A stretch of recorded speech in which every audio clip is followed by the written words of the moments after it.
Welcome back to Andersen Acres. We're outside here today because I wanted to talk a little bit about focal points. Now, focal points are really an important part of your garden and they can really make things look awesome.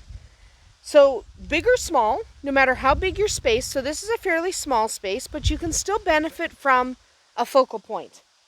One or more focal points, in fact. You don't have to have just one.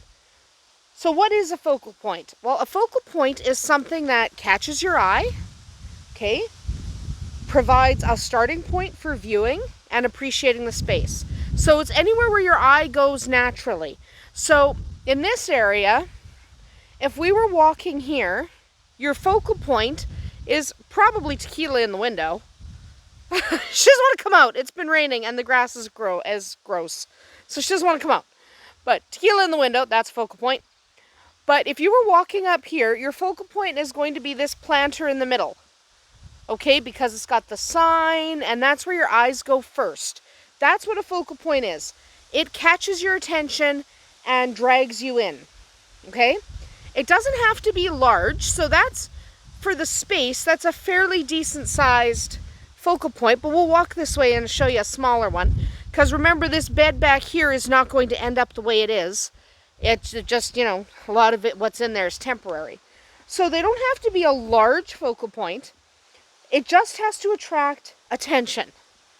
Okay, so back here at this flower bed, the focal point of this flower bed, hole that dogs dug, is not the hole, but the focal point of this flower bed, thank you, Shadowfax, is actually the red guy in the middle.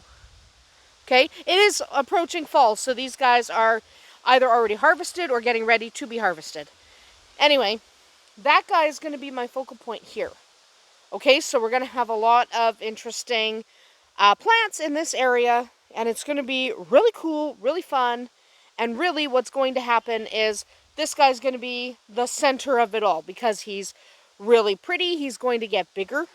Okay, he's also perennial, so he comes back every year, which is nice. And he gives a lot of nice fall color and all that good stuff. So he's going to be our focal point here. He's going to be where our eyes go first. And I'm going to ring him probably with some lambs here. So that is the focal point here. But it doesn't have to be a plant. So in this case, this is a plant. In the case of up front, it's a planter. But it doesn't have to be a plant. So it can be a bird bath, or it could be a bunch of tall grasses. So we're doing an area over here where we're going to have a bird bath and a bunch of bird feeders. And there's a bird bath there now, but it's not the one we want. That's just the one that was here when we came. But we're going to turn this area into like a butterfly, bee, and bird area. So we're going to have a really nice bird bath in the center. That's where your eyes are going to go. But you could also use tall grasses or a beautiful tree. You could use a Japanese maple, or you could use a gazebo or an arbor. So this is going to be a focal point over here because I'm going to add a bunch of flower boxes and whatnot. So it doesn't have to be a plant, your focal point. So you could use a wooden bench, or you could use a cedar bush, or it can be almost anything. So my focal point over here is going to be a plant. Over here it's going to be the gazebo itself is going to be the focal point, and then I'm going to fill it in with foliage. It'll be really fun. It will be fun and nice. Also, I hear the goat. Yes, I hear you. And I see chickens running. Awesome. So anything that attracts attention and provides interest throughout the season is a good focal point. Okay, so you don't want something that blooms and then dies. So that's why this red guy is really good as a focal point. That's also why a lot of the times you can turn things into a focal point that are not plants. Okay, so this garden shed could be a focal point if you surrounded it with awesome things. So your gaze would go there. Door's opening because it's windy. So it doesn't have to be a plant. It just needs to be something in your area that draws interest, that attracts attention, and that makes you want to look at everything else. So this would be a really bad focal point, right? Because that's just my laundry line. So that's a bad focal point. Nobody cares. You look at the laundry line, you go, okay, great, I'm going over here. So that it's not anything. It has to be something attractive. So, for example, a fire pit can be an awesome focal point. A garden swing, all of these things can be fantastic, fantastic focal points. Okay, so it has to be something that's interesting. It has to be something that makes you want to look around. It can't be something that you just don't care about. Okay, these guys are still growing a little bit. Awesome, there's bugs on them. That's good too. I like bugs. Hi, Gwen. Okay, so you can also use focal points to distract from unsightly things. Gwen is not unsightly. Gwen is beautiful. So if you have an area of your yard where you don't really want people to look, so for us that's going to be, there's a compost pile back on the other side of the septic field, and also the septic field itself, not that attractive. I don't really want you to look that way.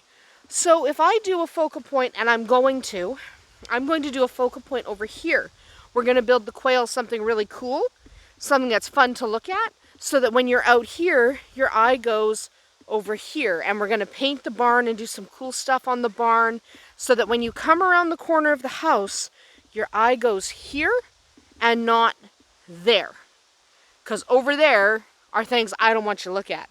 There's a compost pile and a bunch of stuff. I want you to go this way. Okay, I'm going to do a cool seating area, some cool quail stuff. It'll be fun. It'll be awesome. Okay, so focal points are all about drawing your interest, and not just drawing your interest, but pulling your interest away from other areas. So places that I don't want you to look are not going to have a focal point. All right, so that is the entire point of focal points. Focal points, draw your interest, keep your interest, and make sure you don't look at the stuff you're not supposed to be looking at. So when you're planning your garden, think long and hard about focal points, what you want to use as focal points, and where you want to put them. Where do you want people to look? That's where you want your most impressive garden features to go. Whether they're a plant, a building, or an animal feature like we're going to do with our quail. Focal points. Draw your attention and keep it there. So think long and hard before you decide on your focal points and where to put them. That's about it for us here today at Andersen Acres. We'll see you tomorrow.